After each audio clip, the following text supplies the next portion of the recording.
Hey everyone, welcome back to a new video. So my name is Catherine, I'm from New Zealand and currently I'm volunteering at a hostel here in Mexico City. So yeah, I thought I'd make a video basically talking about volunteering, how to find hostels to volunteer and just some general advice because I get a lot of questions. People, when they find out I'm a volunteer, they always ask me like, how did you find it? Like, how does it work? Etc. etc. So yeah, basically volunteering in a hostel is just kind of working in exchange to stay for free. Sometimes you get food and other benefits. You can use platforms like World Packers or Workaway, but personally, I don't use it myself and I don't think it's necessary. And yeah, I think if you're just looking for like volunteering for a couple of weeks, then there's really no need to pay for a subscription because it's really easy to find places to volunteer, especially here in Latin America when there's so many hostels and a lot of them are looking for help. So yeah, basically the first thing you're gonna need is a CV. Now, it's not always necessary, but a lot of the people they will ask like the first question when you apply, they'll just be like, send us your CV.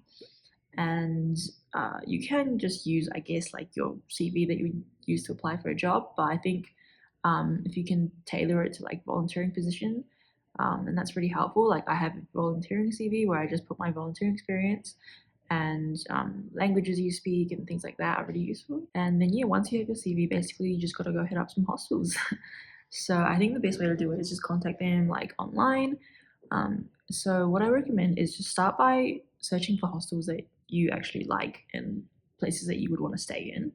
So personally, I go to booking.com and usually I have a city in mind or at least a country in mind. So I start from there and I just look for hostels in that particular location. And then yeah, I'll look for that are important for me personally is I like to have like a curtain on the bed. I think it's really important when you're sharing a room, especially if you're volunteering. You're probably going to be staying long term, at least a couple of weeks, even a month in a hostel or 2 months. So I like to have a little bit of privacy. So I think a curtain on the bed is very important for me. Also, I'm not super into party hostels, so I don't really necessarily look for that. But I think a good location is important. I like to be generally quite central, I think is nice, or in a good neighborhood. Um, and yeah, that's kind of it. I'm not too picky to be honest. I think the more flexible you are, the better.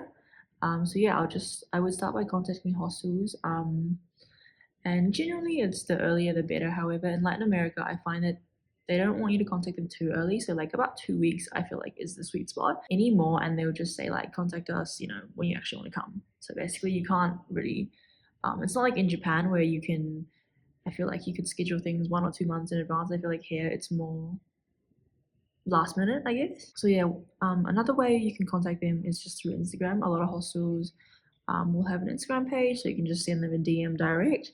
And generally, what happens is they'll send you like their WhatsApp number, and then you have to speak to them on WhatsApp, and then maybe you have like a video interview. In terms of like dates, so this is generally the second most important question they'll ask is how long do you want to stay?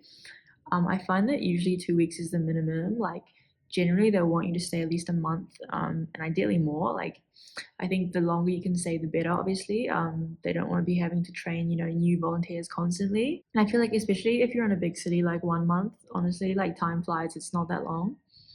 So yeah, generally I think I aim for about a month in each place.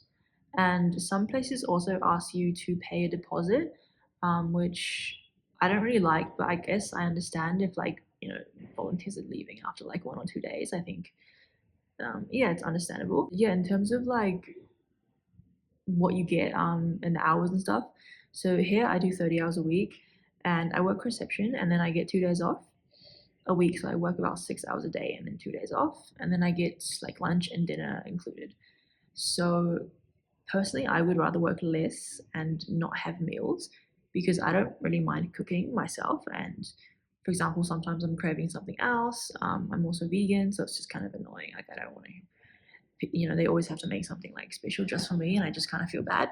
So yeah, definitely, I think it's important to clarify before you agree to volunteering how many hours you're working, where you're going to be staying exactly, like whether you have maybe a staff dorm or you're just sharing with the guests, and whether there's a kitchen, whether there's, I don't know, whatever is important for you. And in terms of like what a volunteer does, it really varies depending on the hostel. So In Japan, I did a lot, mostly just housekeeping. But here in Latin America, I feel like, or at least in Mexico, my experience is that volunteers definitely do a lot more. Sometimes they work at bars, they work in kitchen, work in restaurant, they work in reception. They lead like social events.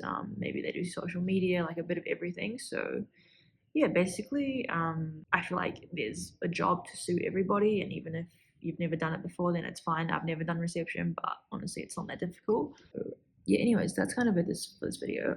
Hopefully this helped you out. If you guys have any further questions, please don't hesitate to drop a comment. And yeah, I'll see you in my next video.